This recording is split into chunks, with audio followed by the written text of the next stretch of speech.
4 years after the outbreak of the Russia-Ukraine war, one question continues to dominate international politics. How long can Ukraine continue to resist, and how long can the West continue to support it? Since 2022, Western governments have committed more than $400 billion in military, economic, financial and humanitarian assistance to Kyiv. What began as an emergency response to Russia's invasion has evolved into one of the largest and longest international support efforts since the end of the Cold War. Yet, as the war enters a new phase, difficult questions are emerging across Europe and North America. Has Western support achieved its strategic objectives? Can Europe sustain the growing burden as the United States reassesses its global priorities? And what impact will this support have on the future balance of power between Russia, Ukraine, NATO and Europe itself? As NATO prepares for a new summit and European leaders reaffirm their commitment to Kyiv, we are all witnessing the consolidation of a long-term Western strategy or the beginning of a new debate over its limits. I'm Rana Al-Qassas and welcome to Think Tank.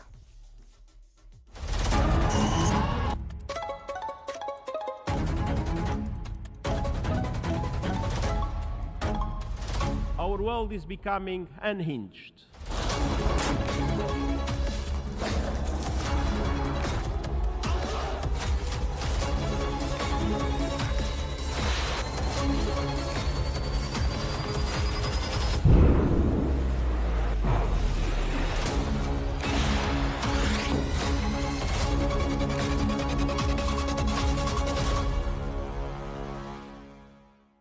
Ukraine is increasingly being viewed not merely as a recipient of European security assistance, but as a key contributor to Europe's future defense architecture. Kyiv Independent argues that Russia's war has transformed Ukraine into Europe's most battle-tested military power, with extensive experience in modern warfare, drone operations, artificial intelligence-enabled targeting, and rapid defense innovation. European policymakers are therefore exploring ways to integrate Ukraine into EU security and defense structures even before full EU membership. Proposals include phased participation in European institutions and deeper involvement in defense industrial initiatives. As Europe seeks to strengthen its strategic autonomy and prepare for long-term security challenges, Ukraine is emerging as an indispensable pillar of a new European security order, helping shape the continent's military readiness and defense capabilities for the future.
Since February 2022, Western support has been a decisive factor in Ukraine's ability to withstand Russia's invasion.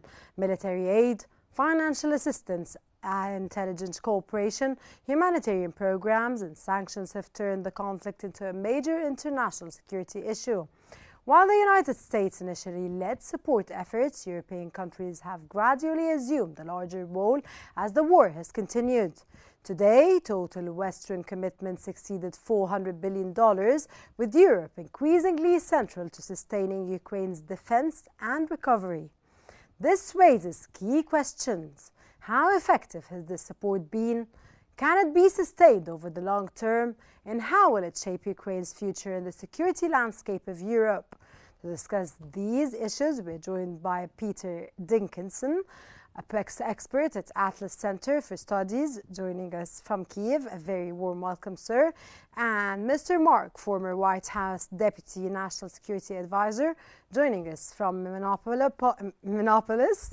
Welcome to both our esteemed guests. And it's a pleasure to have you both with me in this very exclusive episode of Think Tank. Dr. Dixon, from Kiev's perspective, how decisive has Western assistance been in Ukraine's ability to resist Russian military operations since 2022? Good evening. It's certainly been extremely important. I mean, you can't overstate how crucial it has been.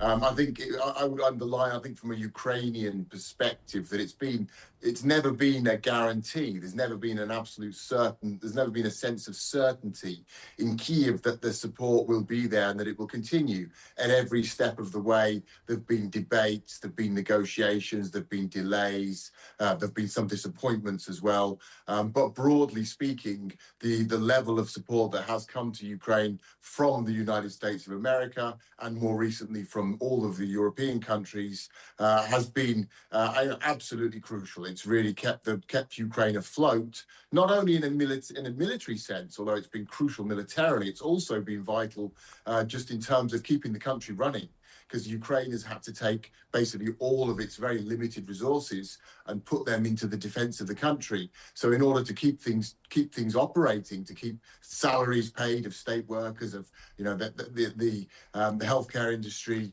teachers, pensions, all these basic payments, that's also been something that the international community, Ukraine's Western allies, have been very, very supportive with and provided a lot of financing to cover that massive gap in the Ukrainian state budget. So overall, of course, ultimately the decisive factor here is the Ukrainian people and the Ukrainian military.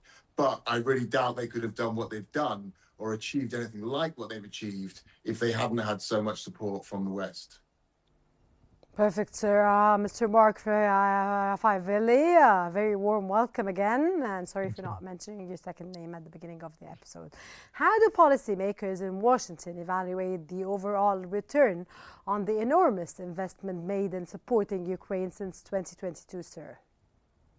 It's been enormous accomplishments by the Ukrainians. I would add two things to the Western support, both from Europe and from the US, is the amazing ingenuity of the Ukrainians, and especially their military industrial complex that has been able to put together a drone strategy, both developing them, figuring out how to fly them, how to get them deep into Russian territory, and really put them on the defensive, especially over the last couple of months. That's thing one. Thing two is the European countries have done a good job recently at weaning themselves off of Russian oil and more specifically Russian natural gas.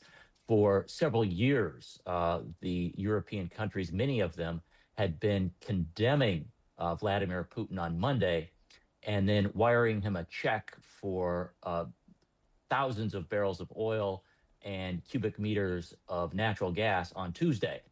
And that was empowering the Russian government to continue to fund this war. They are spending about 40% of their government spending on defense and internal security, an enormous sum of money. You know, Donald Trump and the Americans have asked the Europeans to spend about 5% of their GDP on military. Some of them are getting there right now, but just the extraordinary amount of money and lives that Russia has poured into this, West and U.S. Are looking at this and saying, how much longer will Vladimir Putin So, be able sir, to I'm very withstand sorry to this? jump in here and ask you if you mentioned Trump then or the United States. How do you see the strategy of the United States turning around the Kiev and, of course, after being the main supporter under the Biden administration, now with the United States is backing off from Ukraine? How do you read this from your own perspective, leaving alone, of course, the European Union will go back again to the European Union? When Trump was campaigning for office, he said that he was not a large supporter of Ukraine as the Biden administration was. So I think that Ukraine, after Trump was elected, had to adjust, and I think they were slow at doing that, but they did finally. And the Europeans have stepped up. The United States taxpayers put about $200 billion into Ukraine, which is an extraordinary amount of money. A lot of it was U.S. arms that were made in America and moved to Ukraine, or in some cases sold to international partners and moved to Ukraine. So I think it's just a difference in philosophies of this administration. Donald Trump has wanted to focus more on the Western Hemisphere and has put more emphasis on the Europeans to spend more money on their hemisphere. That's brought about a lot of conflict internally, both in the U.S. foreign policy world and in NATO countries as well, that has had to adapt to this kind of new, vigorous foreign policy of Donald Trump, in which he attacks his European partners just as often as he thanks them and works with them proactively. And then if you bring the Iran conflict into it, that adds more challenges to the U.S. as it asked its NATO partners for help with Iran, and the NATO partners almost exclusively said, you deal with that, sir. We're dealing with Ukraine. So you've seen a change in the priorities of both the U.S. and of the European countries of Thank having you to very much for focus more on their mentioning this, backyard. of course, and this, Mr. Dr. Mark, and I move on to Mr. Dixon. Mr. Dixon, of course, Donald Trump mentioned during his campaign that this war between Russia and the United States and Ukraine will end in 24 hours. This was the first, of course, real a statement that he gave during his campaign, and adding to this, now he's backing off from the European countries in the NATO because they are not helping in, of course, the Iranian war, which Mr. Mark was just mentioning now. I just want to add your point of view in this perspective, sir. What is Donald Trump doing now exactly? Backing off from NATO countries and leaving alone the Ukrainian-Russian, of course, war. This is entering its 5th year now, and moving on to helping Israel. Is this what's the answer to all of this, and how would you, sir, assess the transition from American-led support toward a greater European role during the past 2 years? Well, I think it's fair to say that President Trump has marks a departure in U.S. foreign policy to a degree in terms of his decision to turn away from direct aid for Ukraine. But in that sense, he's not exceptional. I think, for many, many years, for a number of administrations, there has been a significant constituency in Washington, D.C. saying, we shouldn't be financing the security of Europe. Europe can pay for itself. Europe's got more than enough money, more than enough people, more than enough troops potentially to defend itself, and America should not be taking on that burden. So I think Trump's an extreme example of what has actually been a fairly mainstream American foreign policy position for a long time, for generations perhaps, and certainly Trump himself has always been of that camp. So his stance it comes as no real surprise. America is still very much part of this process. They are still selling weapons to the Europeans for Ukraine. They're still providing Ukraine with very significant intelligence support, which is extremely important.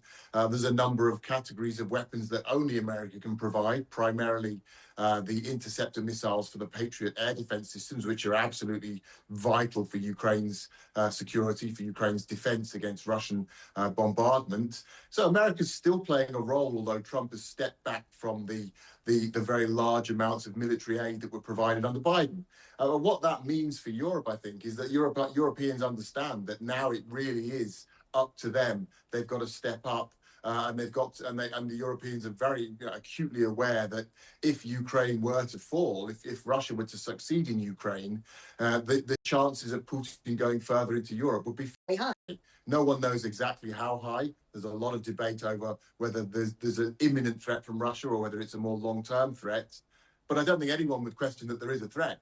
And if Putin were to control Ukraine as well as Russia, he would control the two strongest armies in Europe. He would have Ukraine's defense industrial base as well. So, he'd be in a very, very advantageous position, and he'd be facing a Europe which until a few years ago was partially disarmed, largely disarmed, very, very vulnerable. So, the Europeans have really had to scramble this last year and a half since Trump came back to the White House and step up both their own rearmament program and also their support for Ukraine.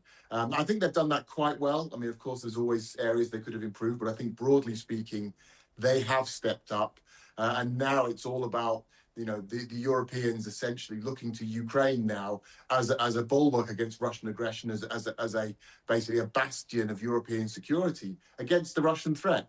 So that's the format we have now. America's still involved, but they've stepped back. They're playing a secondary role. They're still providing support. They're still providing weapons via sales, and they're still providing diplomatic support. But I think that Trump is certainly no longer prioritizing this. He doesn't see it as a core interest of the Americans, and it's very much up to Europe to take a lead now, supporting Ukraine and also perhaps diplomatically. Mr. Peter, how do you read Mr. Mark, sorry, how do you read what Mr. Favelli just said now? I think all of it makes very logical sense. I think so you're on the same page.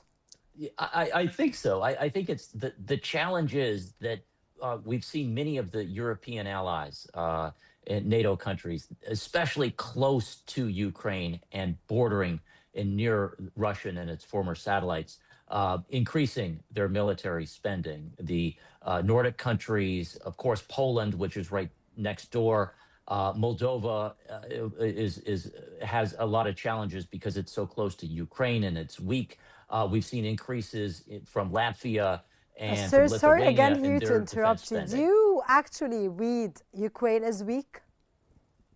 I read Ukraine as having a Russian army that has withstood over 1 million casualties, that has lost over 300,000 soldiers. And the immense of that is that during the U.S. war with Vietnam in the 1970s, it was an 8-year war. United States took 58,000 casualties. The Russians have taken 5 times that many casualties in half that time. And Putin is putting his legacy and his economy into this effort. So if that is going on, yes, Ukraine has to stay strong. Right now, at this very moment, they are a bit stronger than they were in the past.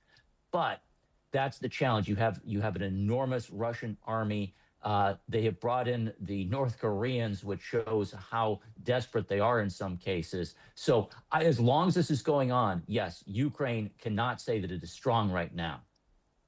Okay. Mr. Dinkson, are Ukrainian policymakers confident that European commitments can compensate for any future reduction in U.S. assistance? Well, I think there's always an uncertainty in Ukraine about how reliable all of European support is. There's always that uncertainty. Over the last 4.5 years, we've seen again and again different election cycles. Ukraine has become a domestic political issue in most European countries. Support ebbs and flows. At times it's very strong. At times there are delays for as I say, for election cycles or perhaps other political disturbances or other domestic issues. So, there's always this sense that something could disrupt the flow of support for Ukraine, the reliability of that support from Europe. Europe is Europe. We talk about Europe, but actually we're talking about 27 different countries of the European Union, and actually 30 odd countries of Europe as a whole. So it's a very complex sort of mosaic here. It's a complex picture. We're not talking about a single European position. But I think broadly speaking, the Ukrainians are quite confident that it's in Europe's self-interest to maintain support for Ukraine. They believe that the Europeans definitely recognize that. The Europeans understand that they're in no fit state now to defend themselves against Russia, and they really need Ukraine to stay in the fight. Because if Ukraine were to fall, they'd be in real trouble. They would not be in a position to defend themselves. They would be faced by a triumphant expansionist Russia, and they would no longer be able to rely on American support as they have in the past. Now, America may not stand aside.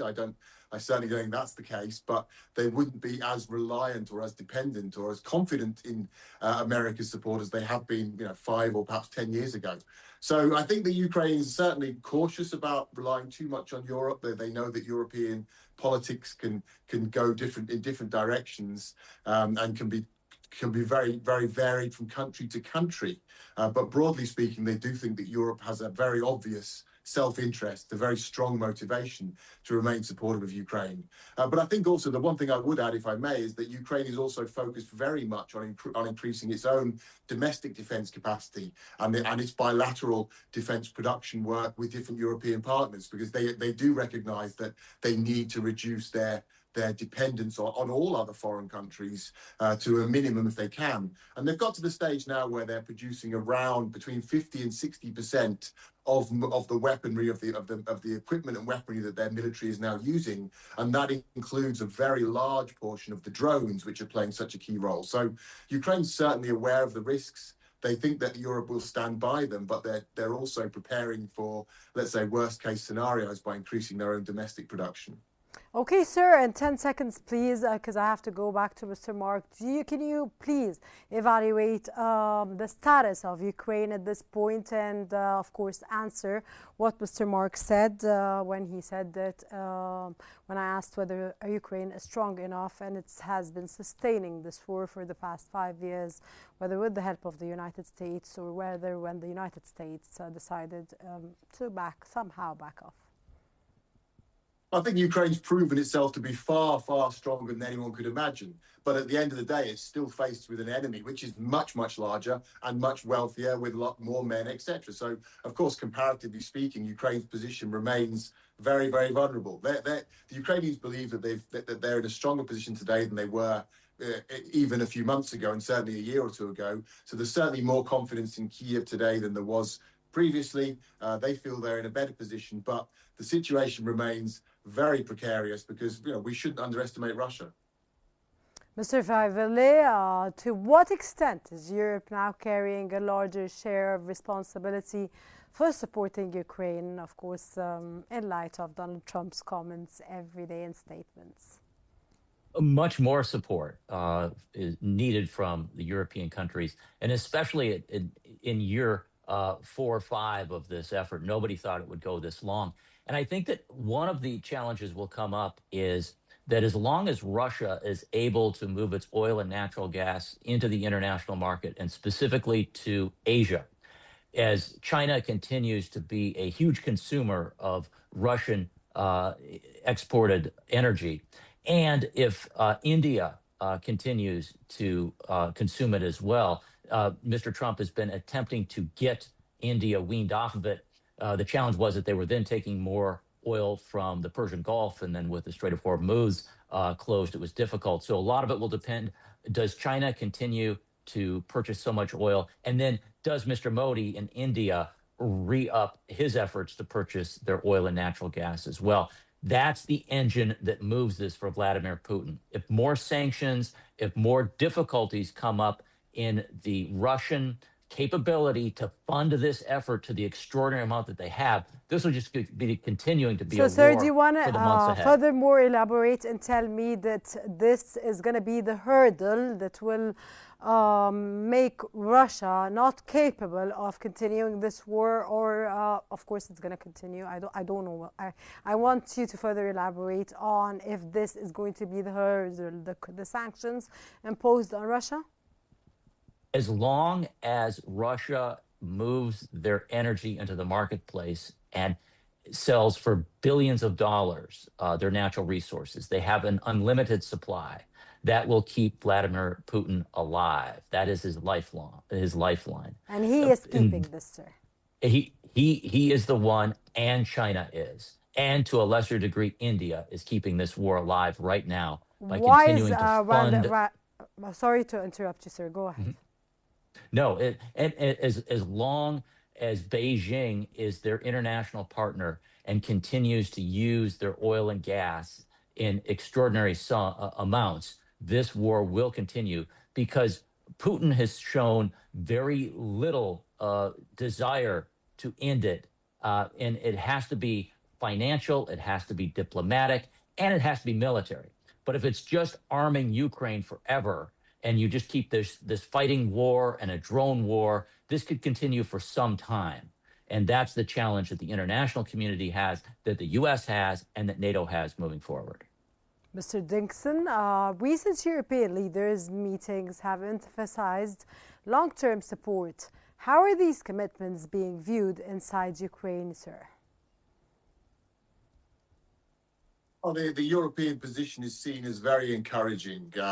I think one of the key things we've seen in recent months was the confirmation of the 90 billion euro financial lifeline for Ukraine, which essentially guarantees Ukraine's, if not financial stability, goes a long way to keeping the country economically afloat for at least 2 years. So that was a very welcome step, and it was a sign of the current security climate in Europe. Again, that Europe understands that its security is directly linked to Ukraine's survival as an independent sovereign state. So I think the Ukrainians feel that the Europeans recognize Ukraine's increasingly important role as a security partner, and they understand that Europe is going to maintain support. Again, it might not be Europe as a whole; it might be certain countries. It might be Scandinavia, the Germans, the Brits, for example. It's not necessarily going to be the European Union, but broadly speaking, Europe understands it must continue to support Ukraine,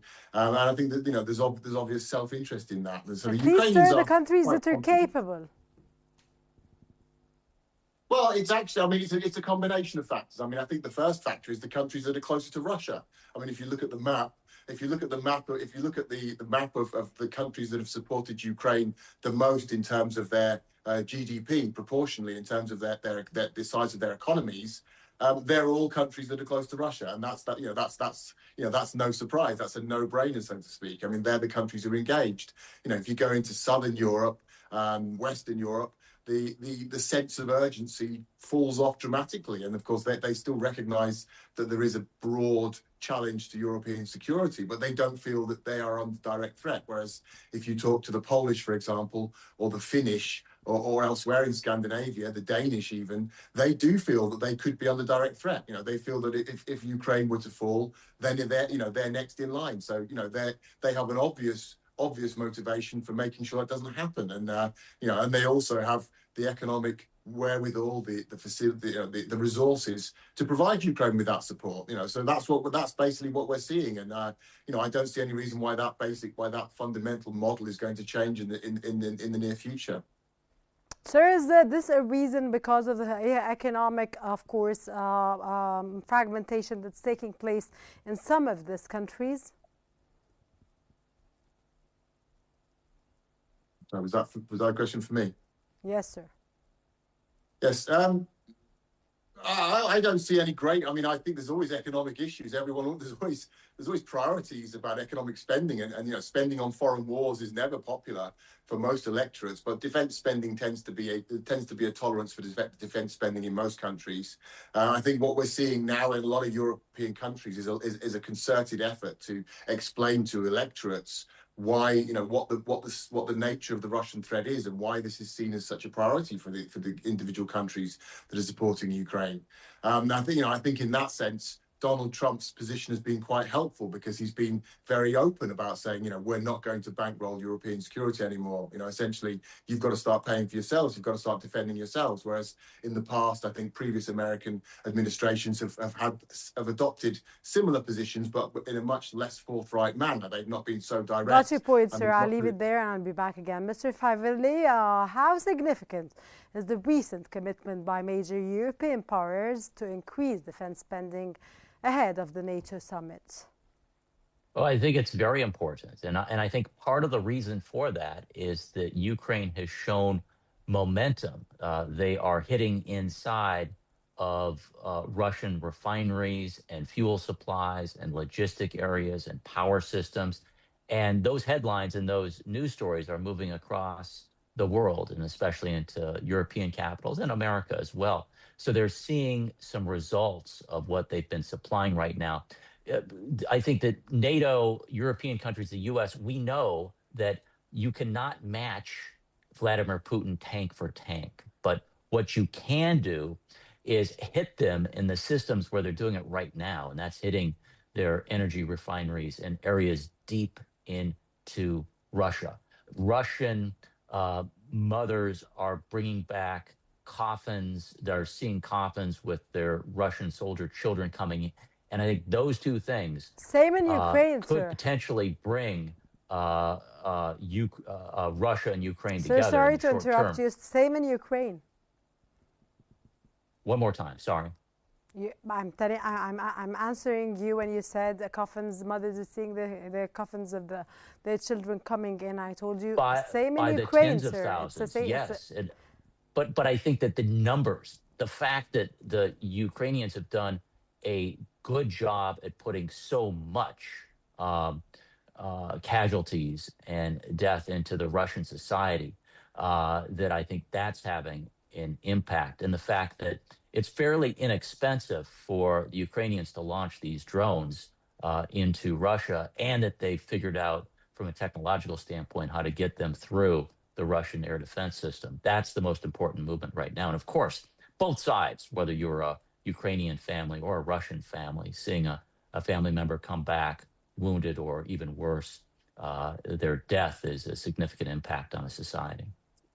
Mr. Dickinson, the Berlin summit produced a unified declaration of support for Ukraine. How significant was this gathering from Kiev's perspective, and what message do Ukrainian policymakers believe it sends to Moscow? Well, it was very significant. I mean, if we look at the Russian position, essentially, Putin his messaging is, things aren't going as well as they could go, but they're going we're moving in the right direction. And essentially, we're going to continue this war as long as we need to go for, because we're going to win eventually. We're moving forward, and everything is going according to plan, more or less. So, Russia is really is counting on the West becoming distracted. He's counting essentially on Western weakness. And this has always been Putin's position, certainly for the last decade or so. Putin's dealings with the West have encouraged him to regard Western politicians as weak. He regards them as lacking resolve, as being corrupt, as being short-termist in their thinking, of too worried about the next election cycle. And he's assuming that sooner or later, the West will get bored of this. They will stop supporting Ukraine and they'll step back and say, okay, let's do a deal. Okay, you win. Fair enough. Russia can have Ukraine, because that's what the West has done again and again in the past on other key issues. Going back to the 2008 war with Georgia, for example. So he's counting on outlasting the West, and I think this Berlin summit was a strong message for them, saying that's not going to happen. We're in this for the long haul. I think that's going to be the message at the NATO summit next month as well. In the coming weeks, they're going to also try to underline that message. They're really, and also at G7, we heard very similar rhetoric there. They're saying to Putin, they're sending a message to Moscow saying, you cannot outlast us. We're not going to grow tired of this. We're not going to become distracted. We understand that this is a crucial matter for Western security, for European security, for international security, and we're going to remain committed to supporting Ukraine. So, a very important message for the Kremlin. True, sir. The question is, are they going to do it? Mr. Mark, could you please, in 5 seconds, tell me your take and the message they were sending? The message is stay strong, stay consistent, push Russia so that they come to the negotiation table. Right now, Moscow says they want to resume negotiations, but they don't want to give up any ground. The more pressure that could be put on Vladimir Putin, for the better, for an actual end to this far too long conflict. Thank you very much, sir. Peter Dinkelson, expert at Atlas Center for Studies, joining us from Kyiv, and Mark Fivelli from White House Deputy National Security Advisor. Thank you very much both for joining us, for your intellectual, informative knowledge, and on top of all, of course, for your insights. Thank you very much for being with us, our esteemed guests in Think Tank. That brings us to the end of today's episode. Dear viewers, thank you very much for watching, and stay tuned for more updates here on Q News. I'm Rana Qastas.